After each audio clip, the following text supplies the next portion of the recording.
नमस्कार दोस्तों, मैं हूं अभिषेक और आप देख रहे हैं सॉल्व टैक्स प्रॉब्लम। और दोस्तों आज की वीडियो हम लोग यहाँ पे डिस्कस करेंगे एक नए एडवाइजरी जो कि जीएसटी पोर्टल में यहाँ पे आया है। Advisory for tax payers regarding generation of EO bill where the principal supply is supply of service. दोस्तों इसका मतलब क्या है? आप सबको पता है, जब भी हम लोग किसी गुड्स का मूवमेंट करते हैं तो एक सर्टेन वैल्यूएशन अगर क्रॉस हो जाता है उस गुड्स का तो फिर ओ बिल हमको जनरेट करना पड़ता है। पर सिर्फ सर्विस के लिए ओ बिल आप जनरेट नहीं कर सकते, मगर ऐसा काफ़ी सारा सर्विस है जिसको आप देना चाहेंगे तो फिर उसके लिए गुड्स का मूवमेंट होना ज़रूरी है। फॉर एग्जांपल, अगर आप किसी डेकोरेशन का सर्विस करते हैं, पंडाल और शामियाना, उस केस में आप सर्विस जब भी देना चाहेंगे आपको किसी न किसी गुड्स का मूवमेंट करना पड़ेगा। ऐसे सिचुएशन में आप ओ बिल कैसे निकालें? तो यहाँ पे जो एडवाइजरी आया है उसको यहाँ पे हम लोग देखेंगे। एडवाइजरी में क्या बोला जा रहा है? Representation have been received from various state bodies stating that they are not able to generate e-way bill for movement of those goods where their principal supply is classifiable as a service since there is no provision for generating e-way bill by entering SAC service accounting code alone on the EO bill portal. E-way bill portal में सिर्फ SSC code देके आप EO bill generate नहीं कर सकते। पर government को काफ़ी सारे लोगों से ये कंप्लेन आया कि भाई प्रॉब्लम हो रहा है कि सर्विस मेरा प्रिंसिपल सप्लाई है पर गुड्स का मूवमेंट उस पर ज़रूरी है। ऐसे केस में सिर्फ एसएसी कोड देके कैसे ओ बिल निकालें? तो यहाँ पे जो एडवाइस दिया गया है गवर्नमेंट यहाँ पे क्या बोल रहा है कि रूल 138 क्या बोल रहा है? सीजीएसटी रूल 2017 का information to be furnished prior to commencement of movement of goods and generation of EO bill. Information क्या देना पड़ता है?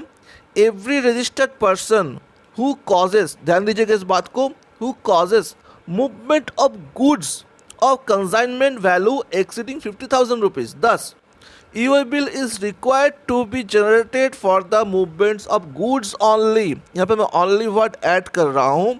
गुड्स के मूवमेंट के वक्त ही ओ बिल लगता है। Therefore in cases where the principal supply is purely a supply of service and involving no movement of goods the EO bill is not required to be generated. Principal supply सिर्फ एक purely supply of service है। Okay, कोई भी goods का movement नहीं हो रहा है तो फिर उस केस में ओ बिल का ज़रूरत नहीं है। However, in cases where along with the principal supply of service, movement of some goods is also involved, e-way bill may be generated.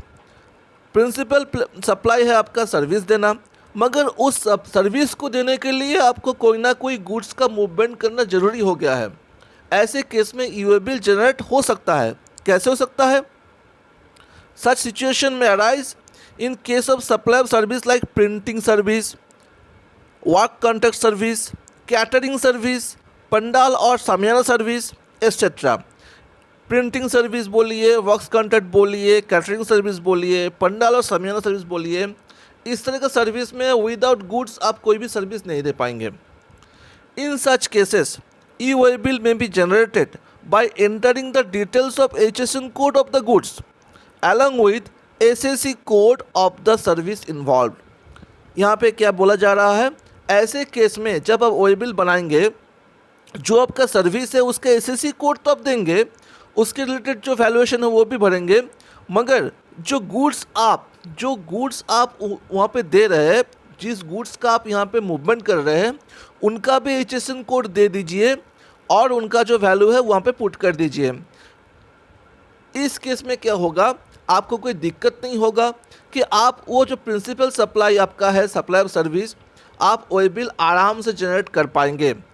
SSC code तो दीजिए, साथ में जो जो गुड्स आप मूवमेंट कर रहे हैं उनका HSN कोड भी दे दीजिए, और जो क्वांटिटी है वो भी आप वहाँ पे दे दीजिए जैसे ओ बिल निकालते हैं।